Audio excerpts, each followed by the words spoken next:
लोकसभा निवडणुकीत महाराष्ट्रामध्ये मोठा धक्का बसल्याने विधानसभेसाठी भाजप आता सावध झालाय। लोकसभेत भाजपसाठी राष्ट्रीय स्वयंसेवक संघाने ताकद दिली नसल्याचं बोललं जातंय। अजित पवारांना महायुतीत घेण्यावरूनही संघाच्या मुखपत्रातून ताशेरे ओढण्यात आलेले। या पार्श्वभूमीवर विधानसभा निवडणुकीत संघ भाजपला साथ देणार का असा प्रश्न विचारला जात होता, पण आता भाजपसाठी संघ मैदानात उतरणार आहे असं निश्चित झालंय। महाराष्ट्रामध्ये संघ आणि भाजप यांच्यामध्ये समन्वय राहावा याकरता आरएसएसचे संयुक्त सरचिटणीस अतुल लिमये यांच्याकडे जबाबदारी सोपवण्यात आली आहे। येत्या महिन्याभरात संघ आणि भाजप नेत्यांच्या बैठका आणखी वाढतील असंही सांगितलं जात आहे।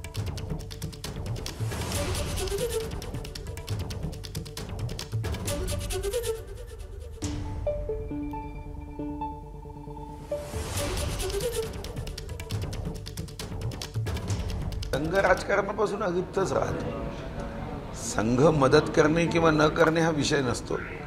संघाची भूमिका राष्ट्रभक्तीने प्रेरित जो व्यक्ती काम करेल त्या व्यक्तीला अप्रत्यक्ष समर्थन देणं ही संघाची भूमिका आहे। संघ कधी मंचावर, स्टेजवर, मोर्चामध्ये संघ कधीही येत नाही। संघ ही देशभक्तीची भावना त्याचं बीजारोपण करणारी संघटना आहे। नमस्ते सदा वत्सगे मातृभूमे, देशासाठी वंदन करणारी संघटना आहे।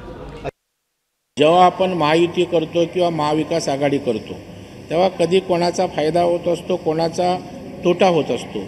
आता तोटा झाला म्हणून लगेच त्याला फेकून देणं हे काही भारतीय जनता पार्टीच्या संस्कृतीत नाही, आणि त्याच्यामुळे पुन्हा एकदा महायुती म्हणून महाराष्ट्रातील जनतेसमोर जायचं ठरलेलं आहे।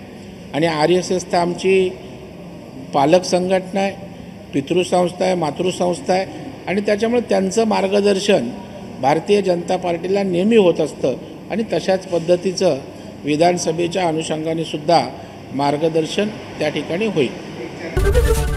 ABP माझा, उघडा डोळे बघा नीट।